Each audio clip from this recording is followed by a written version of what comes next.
बोलो चालू।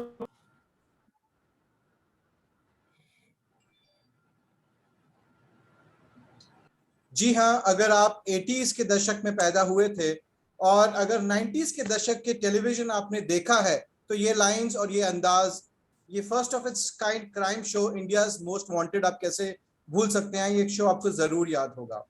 ऐसा शो ना उससे पहले कभी बना और ना ही उसके बाद अभी तक हमने देखा होगा। So with immense pleasure, I bring to you today the man behind India's Most Wanted, none other than Mr. Suhaib Ilyasi. Thank you Suhaib bhai for gracing our show. मैं दर्शकों को बताना चाहूंगा कि सुहेब इलियासी फिर से आज चर्चा में है इनकी फिल्म को लेकर जिसका नाम है शादी दहेज एंड गैंगस्टर।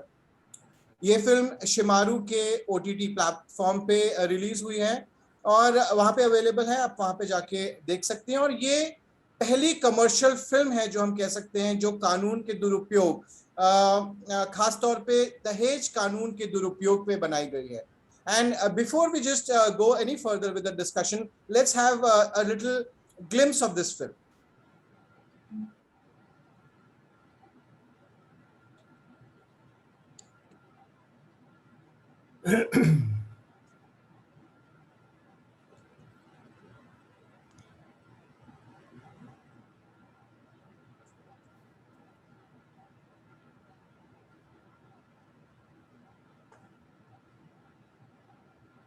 आवाज मिसिंग है। I think there is no volume.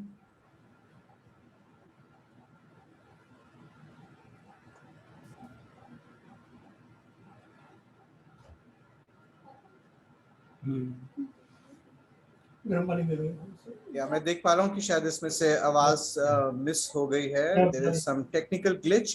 I'll request my team to look into the technical glitch. अगर आप दहेज मांगो या ना मांगो, लड़की वालों ने एक इशारा कर दिया, वही आपको अरेस्ट करने के लिए काफी है।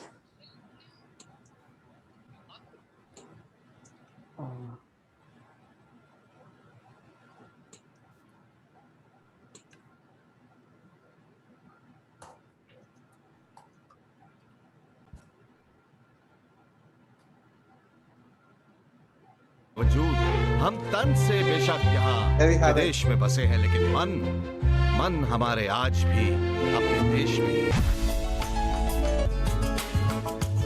ना लंदन की, ना पेरिस की, गुड़िया जापान की, 24 कैरेट की होती है दुल्हन हिंदुस्तान। रिश्तेदारों को तभी पहचाना जाता है जब रिश्ते जुड़ते हैं ना पटेल साहब।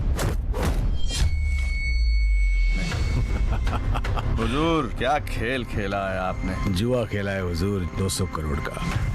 स्टेटमेंट है प्रीति का आपके खिलाफ कि आप सभी ने उसे दहेज के लिए प्रताड़ित किया है।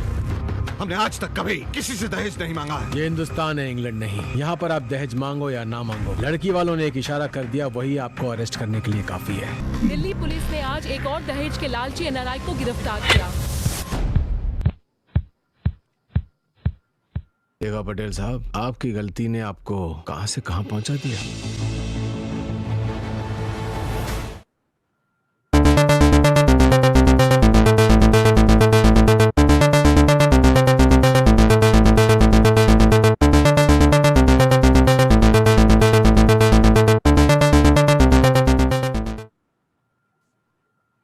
जी हाँ, भारत में दहेज कानूनों के दुरुपयोग के बारे में तो आपने सुना ही होगा। आज आप समाज के किसी भी तबके में चले जाएं और किसी से भी पूछ लें, 498A इस कानून का किस तरीके से दुरुपयोग होता है, शायद कोई होगा जिसको इसके बारे में नहीं पता होगा। बहुत चर्चाएं होती हैं, बहुत बारी हम लोग केसेस के बारे में सुनते हैं, अखबारों में पढ़ते हैं, न्यूज़ में देखते हैं, लेकिन आज तक किसी ने भी एक कमर्शियल फुल फ्लेजेड फिल्म इसके ऊपर नहीं बनाई थी। और कई मुद्दों के ऊपर आपने देखी होंगी कि इशू बेस्ड फिल्म्स बनी, सोशल इश्यूज पे फिल्म्स बनी, लेकिन दहेज कानूनों के दुरुपयोग जो कि बरसों से चला आ रहा है उसके ऊपर आज तक कोई फिल्म नहीं थी। जी हाँ, आज ये फिल्म हमारे सामने है, शादी दहेज और गैंगस्टर।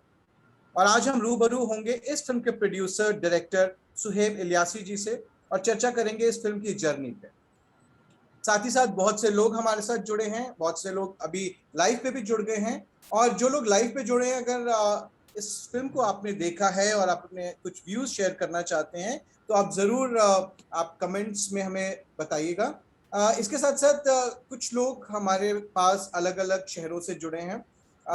दुबई से ऋत्विक बिसारिया हैं, दिल्ली से कमल विक्रम हैं, दिल्ली से ही मानिक शर्मा जी भी हैं, मुंबई से मिथुन और अमित देशपांडे भी मुंबई से जुड़ गए। अमित देशपांडे, मैं बताना चाहूंगा कि इस फिल्म की मेकिंग का एक पार्ट थे जब इसकी शूटिंग हो रही थी मुंबई में। He was part of that entire team. So ये कुछ खास मेहमान हमारे साथ जुड़ गए हैं। और सुहेब भाई, सबसे पहले तो बहुत बहुत बधाई। आपकी इस फिल्म की चर्चा सोशल मीडिया में तो बहुत हो रही है। अभी 2 दिन पहले ही मैंने देखा कि ट्विटर पे इनफैक्ट टॉप ट्रेंड्स में शादी दहेज और गैंगस्टर टॉप ट्रेंड्स में था। मतलब हजारों लोग ट्वीट कर रहे थे इस फिल्म के बारे में। The film is getting greeted, it's getting accolades, it's getting appreciation everywhere. जब आपने सोचा होगा सुहेब भाई कि इस फिल्म ऐसी एक फिल्म बनाई जाए तो आपके मन में उस टाइम क्या विचार थे? मतलब यही सब्जेक्ट क्यों? What was your inspiration of making a movie against the so-called flow? Suhaib भाई।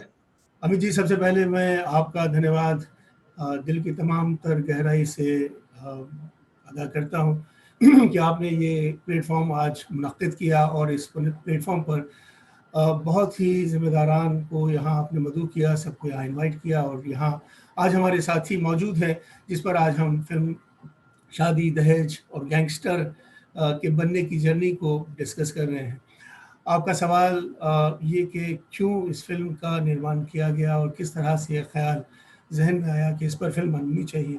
मैं ये समझता हूँ कि हम चूँकि मैं भी समाज का हिस्सा हूँ और हम एज ए फिल्म मेकर हसास सेंसिटिव इंसान आमतौर पर हुआ करते हैं।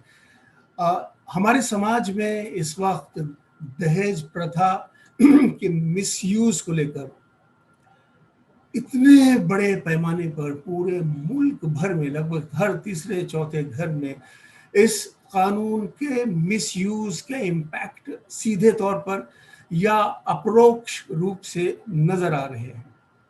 मतलब इस वक्त मैं ये कहूँ कि हर तीसरा या चौथा घर डायरेक्टली या इनडायरेक्टली 498A कानून के मिसयूज से प्रभावित है, सीधे तौर से या अपरोक्ष रूप से। मेरे एक बहुत करीबी दोस्त सैयद मखदूम, जो इस वक्त नहीं है हमारे साथ इस दुनिया में, सैयद मखदूम की कहानी हम सभी के लिए एक बहुत ही प्रेरणा का स्रोत बनी। इस फिल्म को लिखने, इस फिल्म को बनाने में सैयद मखदूम की ज़िंदगी का जो सफ़र है उसने बहुत बड़े पैमाने पे हमको मुतासिर किया। सैयद मखदूम मेरे जामिया के बहुत पुराने साथी थे, बहुत पुराने दोस्त थे और सैयद मखदूम ने शादी की बेंगलोर में वो रहने आए। कनाडा के नेशनल हो गए थे, बेंगलोर आकर शिफ्ट हुए, एक शादी की उन्होंने। और जब शादी हुई और कुछ दिनों के बाद उन्हें पता चला कि लड़की की ये तीसरी शादी थी। मखदूम को पता ही नहीं था, उसकी नॉलेज भी नहीं था गरीब के। और उसके बाद जब ये बात खुल गई कि लड़की ने पहले और 2 लड़कों से उन पर 498A के मुकदमात लगाकर उनसे उनकी जायदाद हड़पी है, उनसे उनकी दौलत छीनी है। और अब मखदूम की बारी है, जब उसको ये पता चला तो उसका सारा जहां उसके सर पर जैसे टूट गया हो। और इतना वो हसास था, इस कदर वो लवेबल, इस कदर वो प्यारा इंसान था, मैं बता नहीं सकता। वो सबकी मदद करने के लिए वो तत्पर रहा करता था। और ऐसे इंसान के साथ अचानक एक ऐसा हादसा जब पेश आया कि उसकी अपनी ज़ाती ज़िंदगी में, जिसको वो हमसफ़र कहा करता था, या हमसफ़र समझकर उसने उसको अपना जीवन का अंग बनाया। और जब उस जीवन के अंग वो उसका जीवन का अंग नहीं है, उसको इस बात का एहसास हुआ, तो उसने अपने फ़ोन पर एक वीडियो बनाई और वीडियो में उसने अपनी सारी रुदात, सारा दर्द, सारा गम उसने रिकॉर्ड किया। और रिकॉर्ड करने के बाद उसने लाइव पंखे से लटक कर अपनी जान दे दी। मतलब इस कदर ज़बरदस्त हिला देने वाला, इस कदर हमारी सेंसिबिलिटीज़ को झिंझोड़ देने वाला, ख़ास तौर से मेरे लिए ये हादसा था। और ये सैयद मखदूम की अकेले की कहानी नहीं है। बहुत सारे लोग आज इस कानून के मिसयूज़ से त्रस्त हैं, परेशान हैं, दुखी हैं। और न सिर्फ हस्बैंड दुखी है, बल्कि उनके माँ-बाप, उनके बहन-भाई, उनके रिश्तेदार, तकरीबन सभी लोग जो हैं इस कानून के जो मतलब जिसको मैं कहूँ अगर बेहुदा कानून, तो गैर मुनासिब ये लफ्ज़ ना होगा। तो बहुत ज़्यादा इस कानून का मिसयूज़ हो रहा है। हमारे समाज में हमको दिख रहा है कि इस तरह से इस कानून का मिसयूज़ होता है।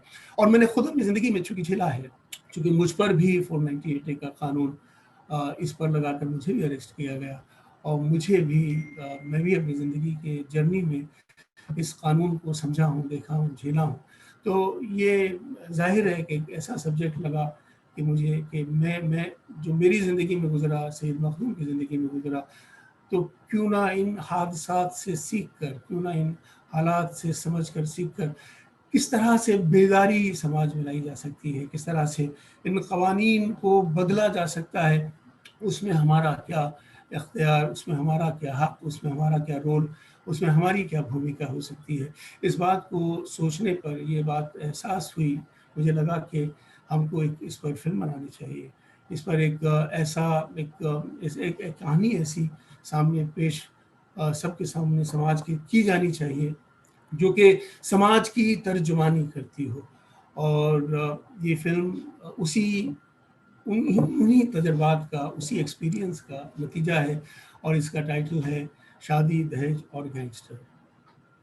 तो भाई मैं बिल्कुल समझ सकता हूँ कि ये दर्द जो है, जो जिसने झेला है, उससे बेहतर ये कौन इसके बारे में फिल्म बनाएगा। लेकिन एक कमर्शियल फिल्म के बारे में जब आप सोचते हैं, और ऐसी फिल्म, ऐसा सब्जेक्ट जो पहले कभी नहीं बना, तो आपको ये नहीं लगा कि ये बहुत कंट्रोवर्शियल सब्जेक्ट है, there would be criticism, they and उसके कोई टेकर्स नहीं होंगे, देयर वुड बी बैकलैश, कुछ इस तरह के डिफिकल्टीज या कुछ इस तरह के थॉट्स उस समय आपके ज़हन में आए हों, अगर आप कुछ शेयर करना चाहें तो?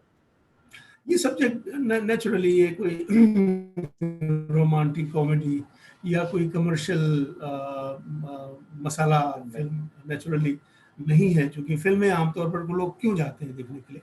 फिल्म थिएटर में लोग इसलिए जाते हैं कि वो अपने दिन भर के गमों, परेशानियों, तकालीफ और रुदात से उससे निकल कर एक कल्पना की दुनिया में जाकर थिएटर में बैठकर अपना जो उनका वास्तविक जो उनके दैनिक दुख और गम है उनको भुला सके। आमतौर पर लोग फिल्म देखने जाते हैं एंटरटेनमेंट के लिए, मनोरंजन के लिए, हंसने के लिए और खुश होने के लिए। तो नेचुरली अगर आप फिल्म बना रहे हैं और एक ऐसे सब्जेक्ट पर फिल्म बना रहे हैं जो कि दर्द से भरा हुआ है, तो कौन दर्द को देखने के लिए और मज़ीद परेशान होने के लिए थिएटर में जाएगा, पैसे भी खर्च करेगा। तो ये नेचुरली एक ऐसा मौजू है जिस पर as a film maker, as a commercial film maker कोई भी इसको सोचेगा, समझेगा। लेकिन मैंने बहुत ज़्यादा इस पर गौर नहीं किया अभी तक। मैंने सिर्फ सब्जेक्ट को समझा और मुझे लगा कि ये सब्जेक्ट वक्त की ज़रूरत है और ये समाज में इस तरह की फिल्म की आने की बहुत सख्त ज़रूरत है, लिहाजा इस पर काम करना शुरू कर दिया।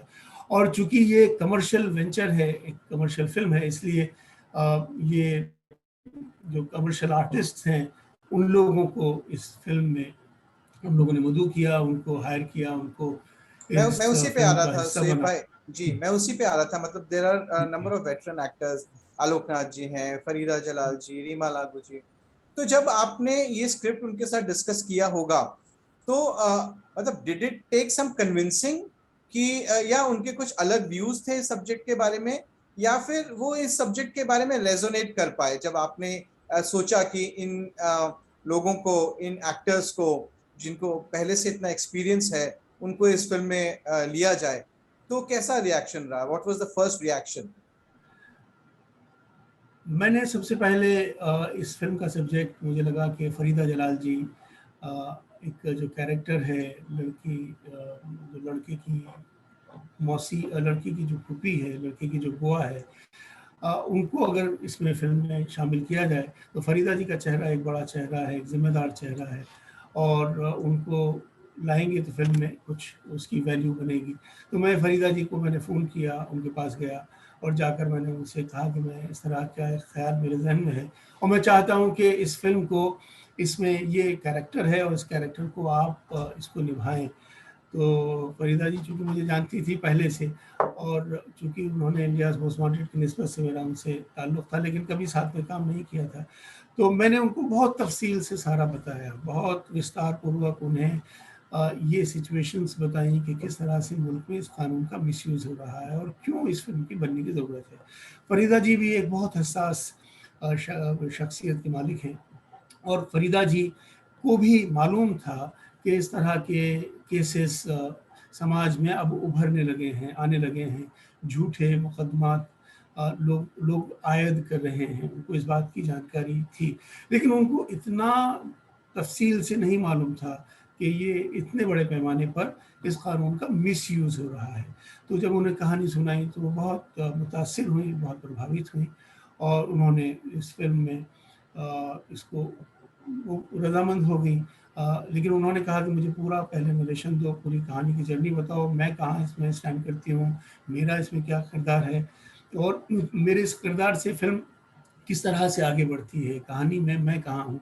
तो फिर उनका एक पूरा डिटेल 2.5-3 घंटे का एक नरेशन फिल्म पर रखा गया, उनको पूरा जर्नी उनको बताई गई उस नरेशन में कि आप इस तरह से एक ऐसी खातून हैं जो कि हमारे मुल्क में जो ये मिसयूज़ कानून का हो रहा है उसके लिए आप खड़ी होती हैं, उसके लिए आप लड़ती हैं, उसके लिए आप पार्लियामेंट में जाती हैं और इस तरह से जब इतना बड़ा हादसा आपकी ज़िंदगी में पेश आता है, आप लोग एनआरआईज़ हैं, एनआरआईज़ आप वेल टू डू फैमिली है, गुजराती फैमिली है, आप हिंदुस्तान में आकर एक संस्कारी लड़की तलाश कर रही हैं और जब वो संस्कारी लड़की आपको मिलती है, उस लड़की के मिलने से और उस रिश्तों के बनने से फिर किस तरह से आपका ख़ानदान तबाह और बर्बाद होता है और उन हादसों से आपकी ज़ाती ज़िंदगी पर किस कदर प्रभाव पड़ता है कि आप दीवानावार कैफियत आपकी हो जाती है।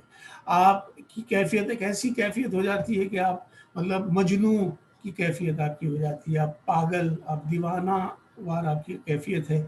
आप पार्लियामेंट रोज़ जा रही हैं, आप वहीं इंडिया गेट के लॉन्स में रहने लगी हैं, वहीं सोती हैं और कोई आपको कुछ खाने के लिए दे देता है तो आप खा लेती हैं। वहीं कुछ ऐसे पुलिस वाले भी हैं जो कि आपकी मदद करते हैं, जो आपको सुबह आपके लिए नाश्ते में रेगुलर बेसिस पर आपके लिए कुछ दे के जाते हैं, क्योंकि वो आपके दर्द से वो रिलेट कर सकते हैं। और आप वहीं जो इंडिया गेट पर जो नहर है उसके पानी से आप अपना अक्सर मुँह धोया करती हैं।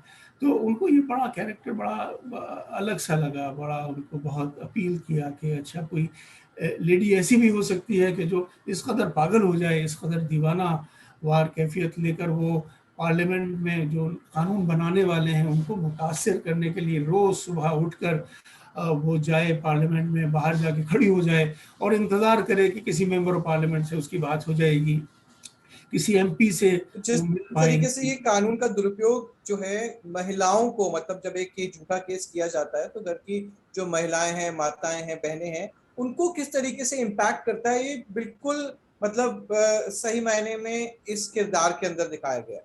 बेशक, बिल्कुल ठीक कहा आपने। तो सुहेब भाई, ऑन वन साइड हमारे पास ये इतने वेटरन एक्टर्स, आपने साथ ही में कुछ बिल्कुल न्यू कमर्स को भी इस फिल्म में मौका दिया, इस फिल्म में लॉन्च किया, तो उसका बैलेंस बनाना उनको, मतलब वाज इट डिफिकल्ट कि एक तरफ बिल्कुल न्यू कमर्स हैं और एक सोशल इशू बेस्ड फिल्म बनाई जा रही है और एक तरफ वेटरन एक्टर्स हैं, तो how was it working with the newcomers? जी, कोशिश बिल्कुल आपने ठीक कहा जी, कोशिश यही रही कि हम लोग इसको एक कमर्शियल फिल्म बनाएं, इसको एक कमर्शियल सिनेमा के तहत ये फिल्म बने, ना कि एक आर्ट फिल्म या एक डॉक्यूमेंट्री फिल्म। क्योंकि कोई ज्ञान लेना नहीं चाहता मुझे, कोई जानकारी या कोई इस तरह की बात कोई सुनना और समझना नहीं चाहता। लोग फिल्म देखते हैं, थिएटर जाते हैं, जैसे मैंने कहा वो मनोरंजन उनका मकसद होता है, उनका उद्देश्य होता है एक अच्छी कहानी सुनना और महसूस होना। तो हमने कोशिश यही की है, हमारे जो किरदार हैं, नया लड़का नई लड़की, और उनके ज़रिए उनकी मोहब्बत और किस तरह से उन दोनों की मोहब्बत दो ख़ानदानों पर असरअंदाज हो रही है, किस तरह से दो ख़ानदानों को ये कानून की मदद से कुछ ऐसे जालसाज, कुछ ऐसे बदमाश, कुछ ऐसे गैर मुनासिब किरदार जो इस कानून का इस्तेमाल करके इस ख़ानदान को बर्बाद करते हैं, और उसके पीछे किस तरह से इनके एजेंडा हैं, किस तरह से शैतानियत काम कर रही है, और वो शैतानियत इस कानून के इस्तेमाल को लेकर किस तरह से ठहाका लगा रही है समाज में। और ये फिल्म हमको ये बताती है, कोशिश ये की है बताने की कि कानून की ज़रूरत तो है, हमें हमारे मुल्क में महिलाओं की सुरक्षा, महिलाओं की हिफाजत के लिए कानून की ज़रूरत है, इसमें कोई दो राय नहीं है। ऐसे भी लोग हैं जो कि दहेज के लालची हैं, लोभी हैं, उम्मीद करते हैं, लेकिन बदनसीबी ये है कि वो लोग जो कि दहेज की प्रथा के से पीड़ित हैं, परेशान हैं, वो लोग इस कानून का इस्तेमाल नहीं करते। वो लोग शरीफ लोग हैं, वो लोग कहते हैं कि अगर हमने कोर्ट कचहरी कानून की बात अगर शुरू कर दी तो रिश्ते नहीं निभेंगे, रिश्ते खत्म हो जाएंगे। तो शरीफ लोग इस कानून के लिए आगे बढ़ते ही नहीं हैं। जिनके लिए कानून बना था वो लोग कहीं बैकड्रॉप में हैं, बैकग्राउंड में हैं, वो लोग इस कानून का इस्तेमाल नहीं कर रहे। लेकिन जो शैतान तबीयत हैं, जो बदमाश हैं, जो गैंगस्टर्स हैं, जो एक्सटॉर्शनिस्ट हैं, जो आपराधिक प्रवृत्ति के हैं, वो लोग इस कानून का सहज ही इस्तेमाल करके अपने गैर कानूनी उद्देश्यों की पूर्ति कर रहे हैं इस कानून की वजह से। ये कहानी है, ये अपने आप में एक बहुत इस तजाद लिए है, बहुत विरोधाभास है। कानून जिसके लिए था वो महरूम है, कानून जिसके लिए नहीं है वो बदमाशी कर रहा है। और एक बहुत बड़ी तादाद है जिसमें कि इस तरह के फॉल्स केसेस आज की डेट में दुरुपयोग करके किए जा रहे हैं। It's a very big number these days. जैसा आपने बताया कि हर दूसरे तीसरे घर की कहानी बन चुकी है ये इस तरह के झूठे मुकदमे। तो सुहेब भाई, इससे पहले कि मैं आपके पास दोबारा आऊं, मैं अमित देशपांडे के पास जाना चाहूंगा। Amit Deshpande, thanks for joining us on such a short notice. Thanks Indeed. Amit, मैं आपसे जानना चाहूंगा, जैसे कि सुहेब भाई ने बताया कि you have been part of the team who was managing production in Mumbai when the film was in the making. तो आपके इसके ऊपर क्या थॉट्स हैं अमित? एंड आपने फिल्म भी देखी है, आप इसका हिस्सा भी रहे हैं। We would like to hear from you, Amit Deshpande. सबसे पहले तो thanks for having this platform here today to discuss on this very important movie that has come out. एंड दूसरी बात तो फर्स्ट एंड फॉरमोस्ट सुहेब भाई के लिए we can not be more thankful, more grateful ever कि इन्होंने इतना बढ़िया काम किया है कि अगर हम पिछले 40 साल का अगर देख लें, जब से ये लॉ ऑलमोस्ट 40 ईयर्स से आया है, कितने लाखों लोग, 40 lakh we can just approximately पकड़ सकते हैं, इतने लोग इससे इफेक्टेड हैं। और एक आदमी आके he has come across and he has actually put everything in a movie, जो कि जिन्होंने ये बहुत बड़ी बात है कि जिन्होंने जान गंवाई है इस लॉ की वजह से, सिर्फ वो विक्टिम्स नहीं, उनके जो परिवार वाले हैं जिन्होंने सुसाइड किया वो, और जो और भी उससे अफेक्टेड हैं, जो फैमिलीज वगैरह होती हैं, उन सब के लिए एक बहुत बड़ा आज मेरे ख्याल से जस्टिस हुआ है जब ये फिल्म बन के सामने आई है। This is one step that has come across and we can not ever be thankful, enough thankful to Suhaib भाई। ये मैं हमेशा कहता आया हूँ। और इन्होंने जिस डेडिकेशन से और जिस इंटेंसिटी से ये मूवी बनाई है, इसके लिए it is I mean out of world experience for us also.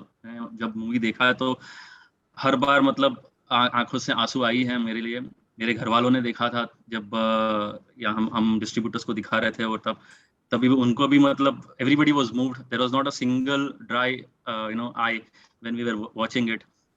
और सुहेब भाई की जो मेहनत हुई है इसमें, हम तो जुड़ गए, हम तो मूवमेंट में थे, बट जब पहले दिन से हम सुहेब भाई से मिले हैं तभी से उन्होंने इतना प्यार और इतना इज्जत दिया हमको। He became part of the movement immediately.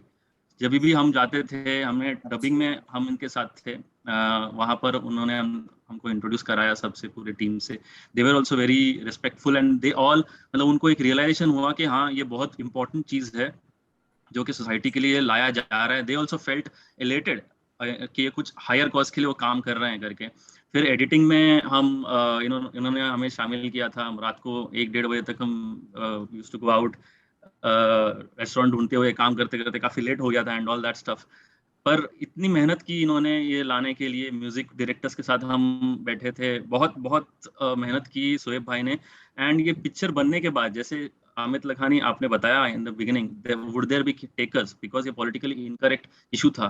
उस वक्त भी शोएब भाई को बहुत बहुत तकलीफ हुई है। मैं मतलब क्लोजली रिलेटेड था, इसके लिए मुझे अंदाजा है कि एक तो इतना पैसा लगा देना, जबकि सारे ए लिस्टर्स जो एक्टर्स हैं उनको लेके आना, और फिर इतना इन्वेस्टमेंट करने के बाद, इतनी अच्छी फिल्म बनाने के बाद जब वो आगे नहीं हो पा रहा था, द लास्ट माइल, तो बहुत मतलब बुरा लगता था हमें भी, और बहुत हम मतलब खुद चिंतित रहते थे कि कैसे ये आगे बढ़े, नेक्स्ट लेवल पे कैसे आए करके।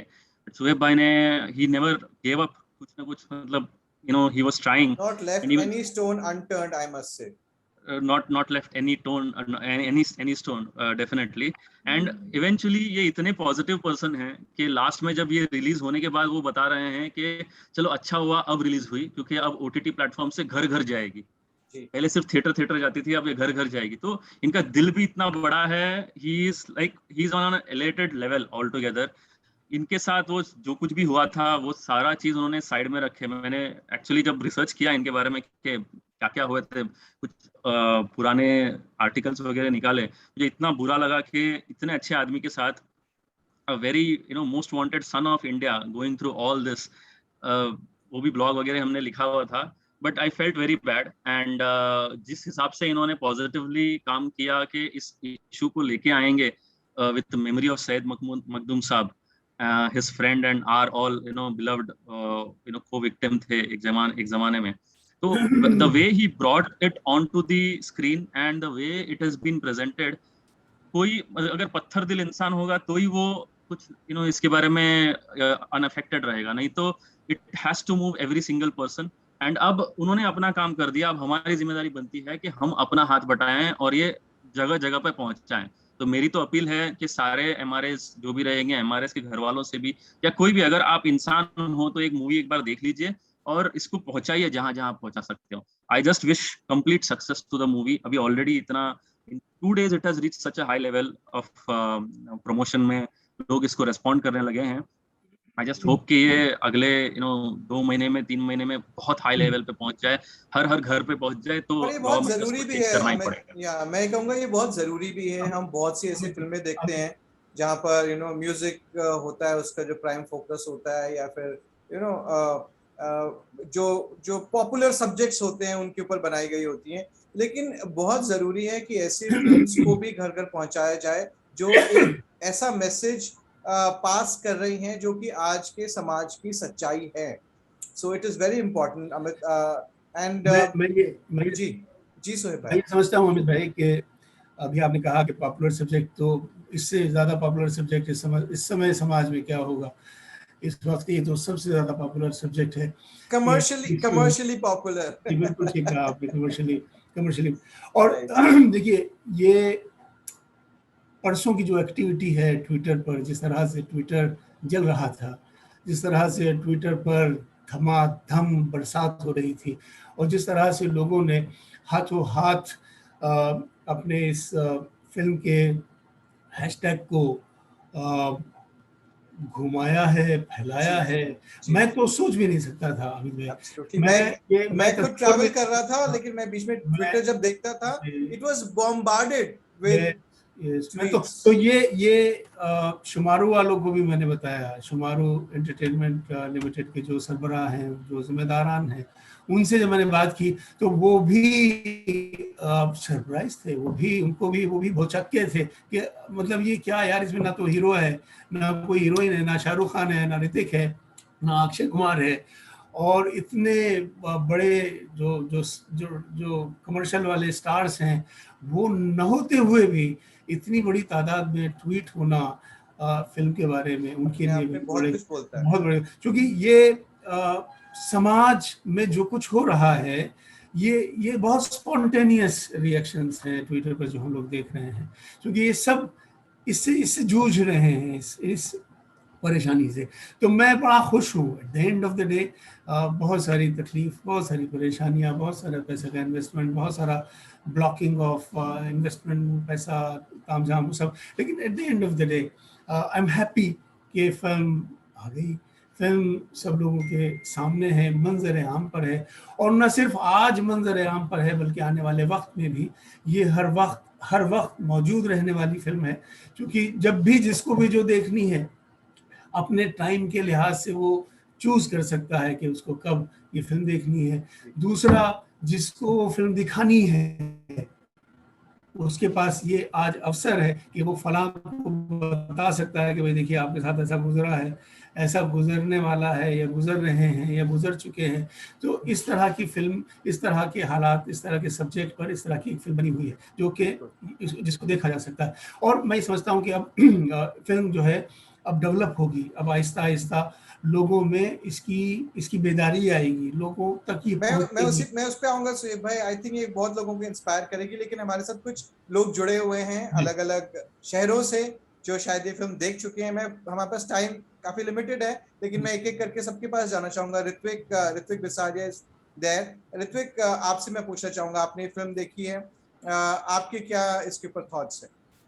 पहले तो सबसे ज़रूरी है कि सुहेब भाई को बहुत बहुत थैंक्स दो बहुत इंपॉर्टेंट चीज़ों के लिए। एक तो इतने बड़े टॉपिक पे, इतने कंट्रोवर्शियल टॉपिक पे मूवी बनाना, और दूसरी बात OTT पे रिलीज करके पॉपकॉर्न का खर्चा बचाना, ये बहुत ही खुद में इम्पॉर्टेंट फैक्टर रहा। थैंक्स फॉर दैट सुहेब भाई। एंड मैं ये ज़रूर कहना चाहूँगा कि मतलब एक तो मूवी देख के आपने बहुत इंपॉर्टेंट पहलुओं पे टच किया। आपने 376 के रेप के मिसयूज पे भी टच अपॉन किया। आपने एक्चुअली चाइल्ड कस्टडी पे, पेरेंटल एलियनेशन पे, और एक बच्चे के ऊपर क्या गुजरती है जब उसके किसी भी माँ या बाप को छीन लिया जाता है, चाहे वो एक गोली हो या एक जज का ऑर्डर हो, दोनों एक ही काम करते हैं, बच्चे की जिंदगी से माँ बाप को ले लेते हैं। तो उसको जो आपने टच किया है वो बहुत ज़्यादा इमोशनल मोमेंट था मेरे लिए। लेकिन सबसे ज़रूरी बात जो मैं कहना चाहूँगा सुहेब भाई कि हमारा जो पूरा सिस्टम या सोसाइटी है, हम लोग जब तक प्रत्यक्ष सामने चीज़ों को देखते नहीं, हमें समझ में नहीं आती। तो हमारे पूरे इंडिया की जैसे अंडरस्टैंडिंग रेप की कैसे बनी कि जब प्राण साहब और किसी हीरोइन के आप मूवीज में सीन देखते रहे। तो जब तक कि मेन स्ट्रीम इस तरीके की मूवीज नहीं बनेंगी, थैंक्स टू यू कि एक स्टार्ट हुआ है, तब तक लोग विजुअलाइज ही नहीं कर पाएंगे कि ये एक्चुअली प्रॉब्लम है क्या। डेटा लोगों को इंटरेस्ट नहीं करता जब तक कि आप उसका प्रत्यक्ष एक अपने आप में एक आप इमेज ना बना लें कि ये जो प्रॉब्लम है इसकी इमेज ऐसी होती है, तब तक वो चीज हो नहीं पाती। वो काम मूवीज करती हैं। तो बहुत बहुत थैंक्स, दिल से थैंक्स कि मतलब बहुत पसंद आई ये मूवी। मैं 3-4 बार और देखूंगा। आई होप कि उतना ही मजा डेफिनेटली आएगा। थैंक यू सुहेब भाई, थैंक्स अ लॉट। इसके बाद मैं जाऊंगा मिथुन के पास। मिथुन इज हियर। मिथुन मुंबई से हैं। मिथुन, आप क्या कहेंगे? आपने भी ये फिल्म देखी है, और ये वो लोग हैं जो इस मुद्दे को भी समझते हैं और उसके बाद जब ये फिल्म देखते हैं तो उनके क्या थॉट्स रहते हैं, ये बहुत इंपॉर्टेंट है। मिथुन, मैं आपसे जानना चाहूंगा। मिथुन शायद डिस्कनेक्ट हो गए। मिथुन डिस्कनेक्ट हो गए। सो देन कोशिश करेंगे उनके साथ दोबारा जुड़ने की। कमल विक्रम जी, आप इस मुद्दे को बहुत अच्छे से जानते हैं। आपने देखा है कि किस तरीके से कानून का दुरुपयोग भी होता है, मतलब पावर ऑफ अरेस्ट का दुरुपयोग होता है, इनोसेंट लोगों को अरेस्ट कर लिया जाता है, माताओं बहनों को, हस्बैंड्स को, उनकी फैमिली को जेलों में भर दिया जाता है, और आज इसके ऊपर एक कमर्शियल फिल्म आती है। आपके क्या विचार हैं? सबसे पहले मैं शोएब भाई को थैंक यू बोलना चाहूंगा। शोएब भाई, I don't know, maybe I was 10 years old or 11 years old, 84, 85, maybe 86, जब आपका इंडियाज़ मोस्ट वांटेड प्रोग्राम आता था। I think it started in 84, so मैं शायद 10 साल का था मैं। तो तब से मैं शोएब भाई आपको मैं जानता हूँ और मैं आपका बहुत बड़ा फैन हूँ। So सबसे पहले मैंने आपको टीवी में देखा था, और उसके बाद अगर आपको याद होगा तो राज्यसभा में एक कमेटी थी जहाँ पर लिफ्ट में हमारी आपकी मुलाकात हुई। बिल्कुल ठीक। तो तब मैंने सेकंड टाइम मैंने आपको वहाँ पे हमारा आपका से तारुफ हुआ था, और फिर मैं शायद कॉलेज में रहा हूँगा, 10th में होऊंगा 90s 91 में, तब आशिकी रिलीज हुई थी और मैंने तब दीपक तिजोरी साहब को मैंने पहली बार स्क्रीन पर देखा था। सो इस मूवी में मैं बात करूंगा तो मेरे चाइल्डहुड स्टार सुहेब इलियासी। मैं थोड़ा जब बड़ा हुआ 10th 12th 11th में, सो दीपक तिजोरी। तीसरा ये मुद्दा जो हमें बहुत बाद में समझ में आया, पर अभी मैं उसके बाद में आऊंगा मैं। सो यू नो, और साथ में स्क्रीन प्ले, एक्टर। मैंने इस मूवी को मैंने शायद अभी कल देखा था और मैंने आज फिर देखा है मैंने उसको। मैंने आपको भी स्क्रीन पर देखा। आपका जो अंदाज़े बयां है वो वही है जब मैं 10 साल का होता था, और इम्पैक्ट वही है जो मैंने अपने चाइल्डहुड में देखा था। सो इस मूवी के बारे में अगर मैं बात करूं तो जो मूवी स्टार्ट होती है, शुरू के 10 मिनट वो पूरा बांध करके रखती है, और फिर मूवी चलती है और लास्ट में जो वो मैसेज देती है और जिस तरह से कंक्लूड होता है, जो क्लाइमेक्स है, sir hats off to you. आपने इस सब्जेक्ट को, आपने इस मुद्दे को बहुत अच्छे से कवर किया है। Screenplay, acting, direction, music. Ghulam Ali साहब का मैं जिक्र करना चाहूंगा। मेरे ख्याल से मैंने इसके पहले गुलाम अली साहब को मूवी में देखा नहीं है। मैंने उनका सॉन्ग देखा है। इनफैक्ट सुहेब भाई से मेरा अगला जो सवाल था वो म्यूजिक के बारे में ही आने वाला था कि इस फिल्म का म्यूजिक की मतलब इट इज अ यूएसपी। और कमल जी आप अपने व्यूज बता दीजिए, उसके बाद I will come back to Suhaib भाई about the music of the film. नहीं, मतलब म्यूजिक के बारे में बात करना बहुत जरूरी है। मूवी का क्लाइमेक्स बहुत अच्छा है, वेरी एंटरटेनिंग, और मुझे लगता है कि हम सब लोग को मैं पर्सनली रिकमेंड करूंगा सारे ऑडियंस को कि उसको देखें और जाने, एक नए एंगल से सब्जेक्ट को देखें, जाने। म्यूजिक बहुत अच्छा है, क्लाइमेक्स बहुत अच्छा है। the way Suhaib bhai has presented the whole story, the way it is directed, screenplay, editing, it's too good, it's marvelous. Over to you. Suhaib भाई, आपसे मैं पूछना जरूर इसके बारे में टच ऑन करना चाहूंगा। देन म्यूजिक के बारे में जरूर बताइए कि इसकी म्यूजिक की क्या खासियत है, या आपका कोई फेवरेट गाना हो जो आपको इसके साथ जुड़ी हुई कुछ मेमोरीज हो, अगर आप शेयर करना चाहें तो। मैं मुख्तसर बहुत ब्रीफली बताऊं कि गुलाम अली खान साहब को मैंने रिक्वेस्ट की कि खान साहब इस फिल्म में म्यूज़िक मैं चाहता हूं कि आपकी सरपरस्ती हमें मिले तो ये अमर हो जाएगी, क्योंकि गुलाम अली खान साहब एक ऐसी शख्सियत है, जिस तरह से मोहम्मद रफ़ी साहब, लता जी, एस.डी. बर्मन साहब, किशोर साहब, मुकेश जी, ये वो लोग हैं जो कि कभी, जब तक साउंड रहने वाला है तब तक ये लोग रहने वाले हैं। ये लेजेंड्स हैं, मतलब ये कभी जाने वाले नहीं हैं हम लोगों के बीच में से।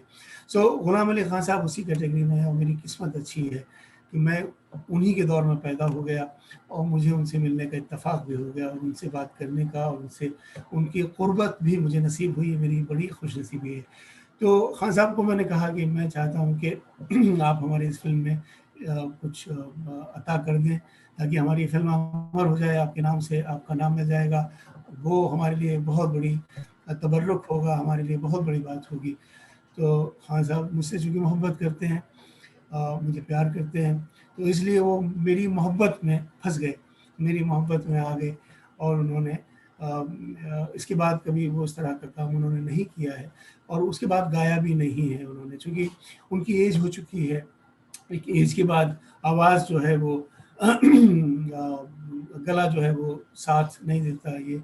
लेकिन खान साहब ने फिर भी मना करते रहे वो शुरू में कि मैं गाऊंगा नहीं, चलो म्यूज़िक दे देता हूँ, मैं गाऊंगा नहीं। लेकिन मेरे बार बार जिद करने पर तो मैंने कहा खान साहब एक बार रिकॉर्ड कर लेते हैं, एक बार फिर सुन लीजिएगा आप, अगर आपको अच्छा नहीं लगेगा तो हटा ही देंगे, वो तो आप मालिक हैं, लेकिन एक बार रिकॉर्ड तो कर लीजिए, एक बार सुन तो लीजिए। तो फिर वो रिकॉर्ड किया मेरी ज़िद पर, तो रिकॉर्ड हो गया। रिकॉर्ड होने के बाद फिर मैंने खान साहब से कहा, खान साहब अच्छा लग रहा है, तो बहुत बढ़िया है। कहने लगे यार तू ज़िद कर रहा है तो रख ले, लेकिन ये इस लायक है नहीं, क्योंकि मेरी आवाज़ अब वो बात नहीं है वक्त के साथ साथ, एज के साथ साथ। लेकिन फिर उन्होंने वो इजाज़त दे दी कि चलो ये ठीक है, रख लो। और हमारे लिए वो तबर्रुक है, तबर्रुक कहते हैं जब हम मंदिर जाते हैं, मंदिर में प्रसाद मिलता है, तो वो हमारे लिए प्रसाद है जो खान साहब ने हमें दे दिया है। उनकी वजह से ये चीज़ अमर हो गई। और सोनू निगम, शान, सुनिधि, चौहान, ये बहुत बड़े नाम हैं, ये बहुत ज़बरदस्त हमारे इस दौर के परफॉर्मर्स हैं। तो सोनू निगम को भी जब मैंने कहा तो वो भी मेरी मोहब्बत में उन्होंने भी बहुत अच्छा ये गाना गाया और बहुत ही सुंदर मेलोडी ये बनी है गाने की, जो कि सोनू निगम ने गाया, शान ने गाया, सुनिधि चौहान ने बेहतरीन गाना गाया और उसको सुनिधि चौहान के गाने को सरोज जी ने कोरियोग्राफ किया। सरोज खान जी का ये लास्ट फिल्म है उनकी कि उन्होंने इस फिल्म में अपनी कोरियोग्राफी दी। हमारे लिए ये बहुत बड़ी बात है, क्योंकि सरोज खान जी भी एक लेजेंड हैं फिल्म कोरियोग्राफी के फील्ड में, तो उनका भी प्रसाद हमें मिला और बहुत अच्छा उन्होंने कोरियोग्राफ फिल्म को किया है। तो सुनिधि भी सुबह सुबह उठ के चली आई मूवी उन्होंने बोला, कोई अगर उनको सुनिधि उस सूरत में आई कि कोई रास्ते में उन्हें देख ले गाड़ी से जब वो उतरी रिकॉर्डिंग के लिए, तो कोई पहचाने भी नहीं उन्हें कि ये सुनिधि चौहान है। तो चूँकि सुबह रिकॉर्डिंग उनका मकसद होता है कि आवाज़ उस वक्त अच्छी रहती है, बुलंद रहती है, ताज़ा रहती है, तो वो सुबह सुबह उठ के गाड़ी से उतरी और इस तरह से बगैर मेकअप, बगैर ऐसे जैसे कोई आम सी लड़की, आम सी कोई महिला आकर वो रिकॉर्ड रूम में चली गई और फिर उन्होंने वहाँ बहुत ज़बरदस्त प्रैक्टिस की और वो गाना गाया उन्होंने। और फिर वो बीच में हंसी मजाक और वो किस तरह से I'm sure काफी मेमोरीज, काफी मेमोरेबल मोमेंट्स रहे होंगे। मैं एक बारी मानिक के पास जाऊंगा। मानिक, आप के क्या थॉट्स हैं? आपने फिल्म देखी है, एज अ व्यूअर आप क्या कहना चाहेंगे? सबसे पहले तो गुड इवनिंग एवरीवन। और मैंने जब मूवी देखनी स्टार्ट करी थी तो फर्स्ट डायलॉग ही मुझे काफ़ी मतलब लगा कि ये क्या, अब क्या होगा। मतलब जो फर्स्ट डायलॉग उन्होंने, मतलब जो मुझे याद है वो ये बोला था, ढोल गवार शूद्र पशुनारी सकल ताड़न के अधिकारी। तो बचपन से ही मतलब सुंदर कांड का ये चौपाई है, तो उसमें मैं ये पढ़ा करता था, मगर मुझे उसका, मैंने कहा अब क्या होगा, मतलब जब एक लॉयर ने ये बोल दिया है सबके सामने तो उसका कैसे वो मतलब आगे होगा। तो वही सब है कि जो 5000 ईयर्स पहले जो चलता आ रहा है उसका जो भुगतान है वो आज की जनरेशन क्यों करे। तो वही बहुत ही मतलब मैं उससे रिजोनेट कर पाया। और definitely sir, thank you very much, thank you for releasing this movie and thank you for putting your time, efforts and money of course, so just for releasing this movie. And Mithun जुड़ के हैं हमारे साथ। Ritvik, is Mithun there with us? नहीं, हमारे साथ अभी चंचल हैं, मिथुन ज्वाइन करने वाले। ओके, चंचल आप जरूर बताइए कि आप क्या कहना चाहेंगे, सुहेब भाई को कुछ मैसेज देना चाहेंगे या? सबसे प्रथम तो मेरा सभी को नमस्कार। और सुहेब भाई, आपका बहुत बहुत शुक्रिया कहना चाहूँगा कि आपने सोसाइटी का सबसे हार्ड टच पॉइंट टच किया है, जो कि रियल में हो रहा है। आपकी जो मूवी है एकदम रियलिटी को दर्शा रही है। इसमें कोई अश्लील आइटम सॉन्ग नहीं है, कोई अश्लील डायलॉग नहीं है। अपने कैरेक्टर बहुत अच्छे चुने हैं। और आज सुबह मैंने मेरी फैमिली के साथ ये मूवी देखा है और हमने शुरुआत से अंत तक एक भी पॉइंट हमने मिस नहीं कर पाए। हमको बिल्कुल टेबल से, चेयर से हटने की इच्छा नहीं हुई आपकी मूवी देखने के बाद। और सर, ये फैक्ट है सोसाइटी का, जो कि मैं एक काउंसलर भी हूँ नागपुर में, जो कि एक संस्था ने मुझे अप्रोच किया था कि पुरुष के ऊपर भी अन्याय होते हैं और पुरुष हमको आके बोलते हैं कि हम लॉ से बंधे हुए, तो हमारे पास कोई काउंसलर नहीं है, उनको एक पुरुष काउंसलर लगता है। तो मैं नागपुर में महिला सेल है जहाँ पे काउंसलिंग होती है, तो वहाँ पे भी मैं रूबरू इस जो केस है 498 के केसेस, डोमेस्टिक वायलेंस के केसेस, तो ऐसे मर्दों से मिला हूँ और उनकी जो व्यवस्था होती है या वथा होती है वो कहीं पे भी कानून में सुनने को कोई तैयार नहीं होता है, ना पुलिस या कोर्ट में भी। जैसे आपने लास्ट में दर्शाया है, जज बोलती मेरे हाथ बंधे हुए कानून से, क्योंकि कोर्ट रूम में कानून नहीं बनते, वहाँ तो जजमेंट आते हैं और संविधान। मिथुन, आप जरूर आप अपने वहां पर जहाँ पर आप काउंसलिंग करते हैं, आप इस फिल्म को लोगों को कहिएगा कि इस फिल्म को जरूर देखें, स्पेशली वो लोग जो आपके पास काउंसलिंग के लिए आते हैं, जो लोग इस चीज से जूझ रहे हैं, वो इस को जरूर समझेंगे। हमारे पास वक्त की थोड़ी कमी है, इसलिए मैं आखिर सवाल पे आ जाऊंगा। सुहेब भाई, देखिए पूछना तो बहुत कुछ था, हम जरूर एक और चर्चा करेंगे इसके बारे में। तो आपके फैंस उम्मीद करते होंगे कि ऐसे सोशल सब्जेक्ट पे आप और फिल्में बनाएं, कुछ और ऐसा काम हो जिससे समाज में सही संदेश जाए, क्योंकि बहुत कम इस तरह की फिल्में हमें देखने को मिलती हैं। और क्या हम ऐसा कुछ एक्सपेक्ट कर सकते हैं आने वाले समय में सोहेब भाई? मैं समझता हूँ कि हमें जो हमारे समाज में जो बुराइयां हैं और ख़ास तौर से मिसयूज़ ऑफ लॉ को लेकर जो हमारे समाज में इस वक्त बुराइयां हैं, उन पर लगातार काम होने की ज़रूरत है। मेरी ये फिल्म जो है वो आप कहते हैं कि पहली फिल्म है। मुझे लगता है कि बहुत सारे लोगों ने बहुत सारा काम किया है मुझसे पहले, डॉक्यूमेंट्रीज़ की शक्ल में, किताबों की शक्ल में, आर्टिकल्स की शक्ल में और ये काम निरंतर चल रहा है और चलता रहेगा, मैं ऐसी उम्मीद करता हूँ। और मैं अपनी ज़ात से भी ये तवक्को करता हूँ, ये अपेक्षा करता हूँ खुद से और अपनी टीम से कि हम फिर कुछ ऐसा एक ऐसी ज़बरदस्त कहानी हम सामने लेके आएँ जो कि लोगों के एहसासात को, उनकी सेंसिबिलिटीज़ को टच करती हो और वो समाज में बदलाव, समाज में तब्दीली, समाज में बेहतरी ला सके। चूँकि मैं समझता हूँ कि हमारा जन्म हम भारत में जो पैदा हुए हैं, हमारी जो संस्कृति है, हमारे जो संस्कार हैं, हमारी रगों में जो खून है वो बेशकीमती खून है। ये पिछले 10 और 15 हज़ार वर्षों से दुनिया की रहबरी करता आया है, दुनिया को मार्ग बताता आया है, मार्गदर्शक रहा है। और मुझे लगता है कि समय आ चला है कि अब हमारा ये समाज, हमारा ये देश दुनिया की फिर दोबारा रहबरी करेगा। अगले उसमें 10 साल लगे, 20 साल लगे, 50 साल लगे या 100 साल लगे, मुझे नहीं मालूम, लेकिन मैं ये पूरी तरह से निश्चित है, मुझे यकीन है कि मेरी भारत माँ, मेरा मुल्क दुनिया का ताज है, दुनिया की सरबराही फिर दोबारा करेगा। जैसे हड़प्पा के दौर में, जैसे मोहनजोदाड़ो के दौर में, जैसे पिछले 1500 साल के दौर में, पिछले अशोका के दौर में। तो ये वापस वही दौर आएगा और ये तब तक नहीं हो पाएगा जब तक हम अपने समाज में फैली बुराइयों को ख़त्म न कर दें। और ये बुराइयां जैसे कानून का मिसयूज़ है, हमें अपने समाज को तब्दील करने की ज़रूरत है। तभी हम अपनी माँ का वो वक़ार, वो हैसियत, वो महिमा, वो गरिमा वापस अपनी माँ को दिला पाएंगे, जिसके लिए हमारी माँ अंदर से तड़प रही है, चित्कार रही है, रो रही है कि मुझे वही भारत जो उसका हक है वो उसको मिले। तो मैं कोशिश करूँगा कि हम लोग फिर कुछ ऐसी नई कहानी समाज के सामने पेश करें। बहुत बढ़िया। सोहेब भाई, आज हम बहुत ज़्यादा कानून की पेचीदगियों में नहीं गए, अपनी चर्चा को हमने फिल्म के बारे में रखा है और फिल्म की क्या खासियतें रही हैं। तो कोई एक दो पंक्ति, एक दो लाइंस अगर आप कुछ गुनगुनाना चाहें एक यादगार के तौर पे। मुझे इस वक्त कोई ज़हन में आ नहीं रहा इस वक्त। ठीक है, चलिए इसी उम्मीद के साथ कि ये फिल्म जो है शादी, दहेज एंड गैंगस्टर समाज में एक आईने का काम करे और एक ये मैसेज जाए कानून बनाने वालों को भी कि ऐसे कानून जिनका इस कदर इस स्तर पे मिसयूज हो रहा है, ऐसे कानूनों को बदलने का समय आ गया है। हम उम्मीद करते हैं कि ये फिल्म एक मिसाल बने और ऐसी और बहुत सी फिल्में बने और फिल्म मेकर्स को भी ये इंस्पिरेशन मिले ऐसे सब्जेक्ट्स के ऊपर काम करने की और सही मायने में एक फिल्म एक लैंडमार्क साबित हो।